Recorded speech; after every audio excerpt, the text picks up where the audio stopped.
Yeah, so guys, what are we talking about today? Well, today we have some interesting topics for you, but first, introduce yourself. Let the people know who you are. My name is Kariuki Jessie, and I'm a future Kenyan. Okay. And I'm Shila Chege, and I'm also a future Kenyan. Okay, so before we get into today's topic, let's play a game, you guys. Let's call this Tell Me You're a Kenyan without telling me you're a Kenyan. So I'll start us off just in case you guys are a bit wary, you don't know what this is about. And of course, I must mention the queen herself, Detective Jane Mugo. Did you guys see the BBC how BBC Africa has put us on the map? You know, from Lupita Nyong'o to Jane Mugo, you guys.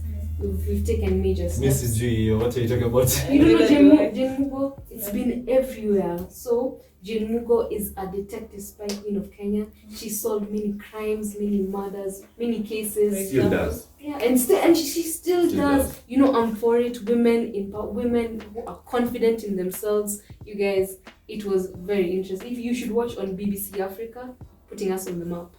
So tell me you're a Kenyan. Without telling me you're a Kenyan. Sheila? Holy skill. Holy scale. That's so Kenyan. Yeah, kabisa. Me would say I love eating ugali. Is that not a Kenyan thing? Yeah. I'd say tuma fair. Hey, Tuma fair. Guys, that's too Kenyan. No. But let me ask. There's this recently election that went on that happened in Uganda, right? And there was Rift. There was a rift. Yeah, there was a rift. Yeah, between the Bobi Wine supporters and the Musevenis. And I was asking myself, who are these guys who, let's say, support His Excellency Museveni, right? Because when you look at it, it seemed like, I'm not an expert, but it seemed like most people were for Bobi Wine. Yeah, even the protests that happened seemed like there were more people protesting about the outcome than not, right? So I was really wondering whether, if that situation happened in Kenya, let's say for example we have elections, right? And then, first of all, elections during COVID, I wonder how that happened, because when you look at those protests, guys are just everywhere. There's no social distancing. It was crazy. At the same time, I'm like, if it happened in Kenya, and we have a guy who's say 39 years old, running for presidency, do you think people would vote for him or her?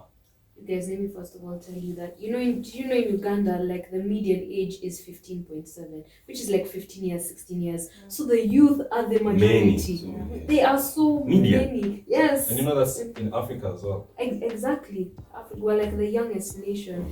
And I think that it was unfair actually that Bobi Wine was arrested. He was also detained for 11 days. Including his family. Exactly, including his whole family. Yeah. Well, but because I don't know, sometimes I was told by a Ugandan that Museveni is Uganda and Uganda is Museveni. True. You know, you can't escape it. He's been there for a long time. He even signed off a law that disregarded like the 75-year age limit. Like, you guys, wow, like. Would you call that dictatorship? To some extent it is, and like it actually is, right? Still, but like when you read the story, you find, and I don't know why, this Uganda, once the voting, Bobi Wine said he was campaigning majorly through social media and sending his videos and whatnot. So after that, why people, I don't know whether it was the elections were rigged or not, but why people are saying they were rigged was after the elections after the voting process was done, communication was shut down in Uganda, and I think you guys know that. Yeah. So you couldn't, no social media, no nothing. So guys were suspecting that maybe during that shutdown, maybe something was cooked, because media services were shut down, everything was shut down. So the Gwen was saying that's where maybe the cooking was happening. And then, if you read closely, you'll find that the voting of Uganda during this past election, they lacked voting materials in some locations. And there were even some locations where voting never took place. So there are so many unanswered questions.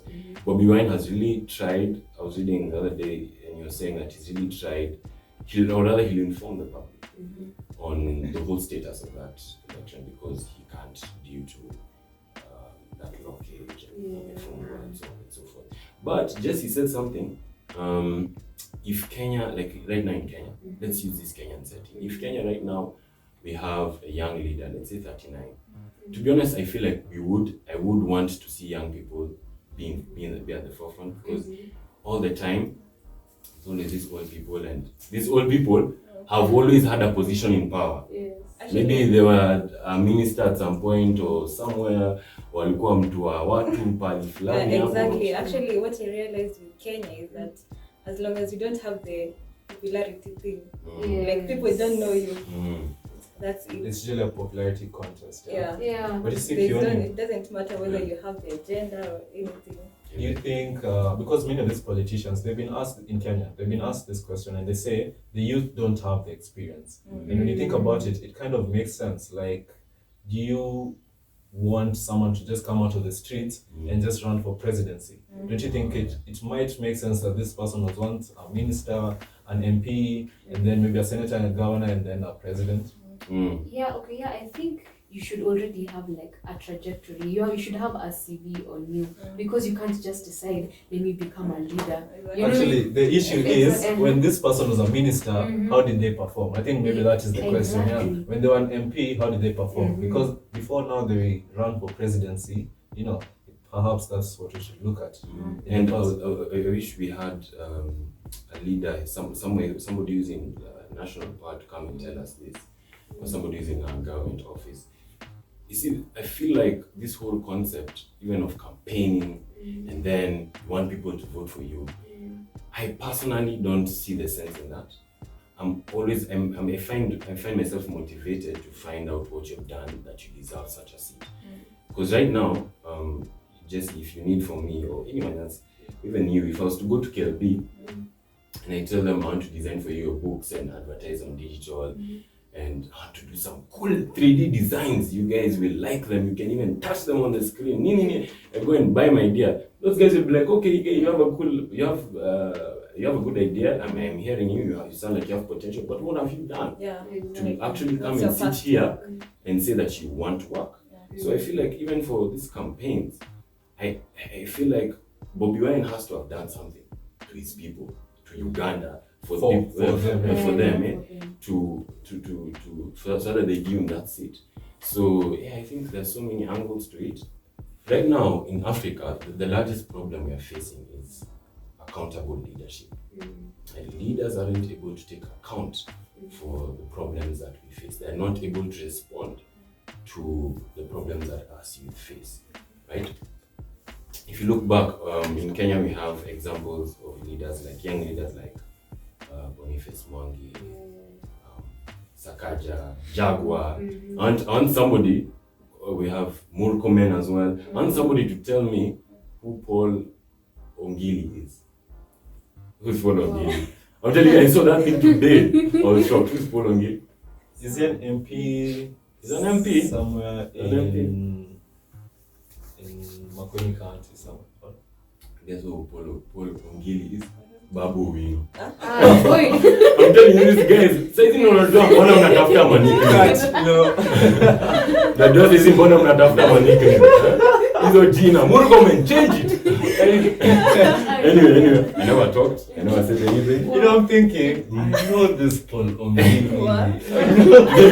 I was going through those names. I'm going through. I say Paul Ongili. Babu Wino. I actually thought it was. Anyway, so we have all these young leaders. So do you know Bobi Wine's name? I saw it. I looked at it. I saw it somewhere, but I can't even remember the name. So anyway, these are the young leaders we have in our country, right? When you look at the problems we are facing, we have a great deal of adversities since we are facing Kama youth. One being poverty. Now, half of the population under the sub-Saharan, half of the population for the youth under the sub-Saharan are going through poverty. Now, sub-Saharan kwa wenye hawajui ni countries that are below the Sahara Desert. So countries that are below Algeria, Egypt, Morocco, Tunisia, etc., etc. So half of the population of youth down that whole side, we are facing a great deal of adversities. Number one being poverty, right? And 75% of the children in the whole world, of poor children, come from Africa or Asia, which is so sad.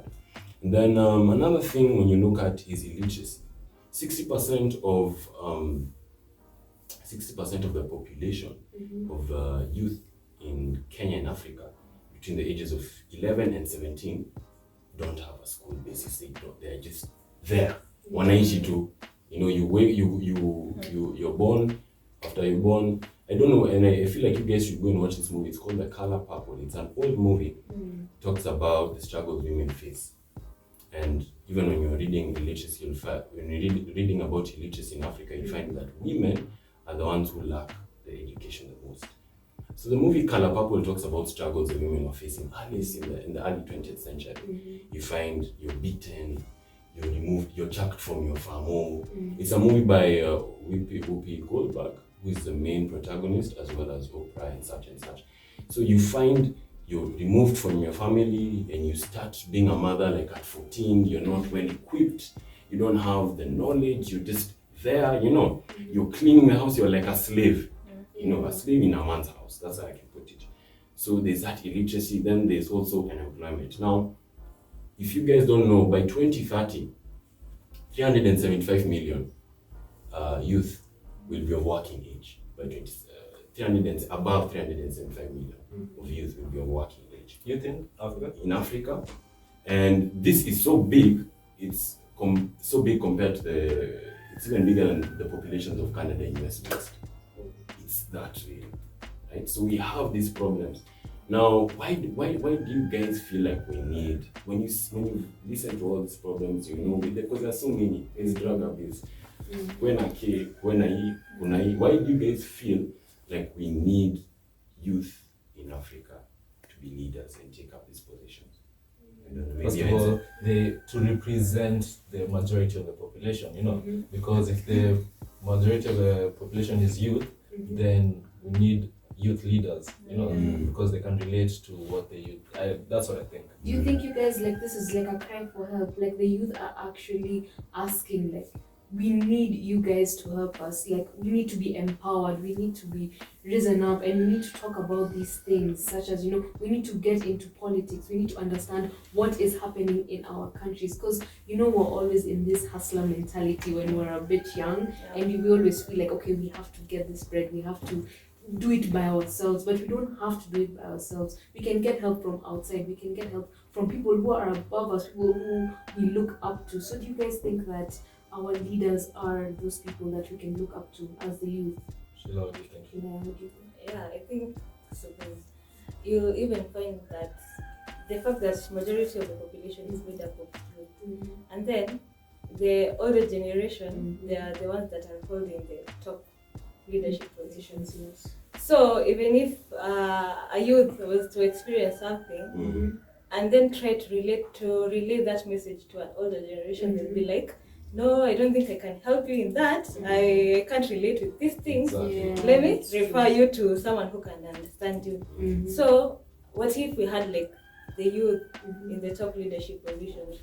Can you see how effective that would be? At least to even work with them, Yeah. you know, work with the other Exactly. people, because definitely with age comes wisdom. Yes. But that doesn't mean you're not wise when you're younger, you know. But that doesn't mean since you're old you're wise at the same time, you know. So if you can find a way to work together, I think that would be the most. So age doesn't matter to you. It shouldn't. I also feel, adding on to that, I also feel like, you see, if we have young civil servants in these government institutions, young civil servants who come with this youthful, energetic vigor and robustness, and they come and they take the government by storm. I feel like naturally as youth, even now, we have this credibility, this contextual knowledge to be able to use social media as we are right now, Kama Future Kenya. social media, arts, and culture to be able to make government institutions more appealing to the sort of the other youth. Right. So even right now, as you guys are watching us, we're trying to make it up. We're trying to appeal matters government, matters nation to you guys, using what we have, using the best knowledge we have. After the fourth industrial revolution, which took place in 2014, this is whereby we have the automation of traditional manufacturing industries. We have the use of smart technology. It took place after 2014 up to now. Like we've been having that. And you can look at it in the components like 3D printing. We've been using it for 3D printing, etc., and our smart devices and our small factories. So after this, we have proven to have a superiority or higher learning or higher understanding about the problems that we face. So I feel like we have a better chance of making decisions in this country because we understand the current problems. And I even said this Kitambo, I think the first episode we had, I said Africa, we have the youngest we are the youngest continent, and even said that in the world. So we have a very strong ability to counteract the problems we face because we are the majority. Yes, and I feel youth all over the world are very innovative. You know.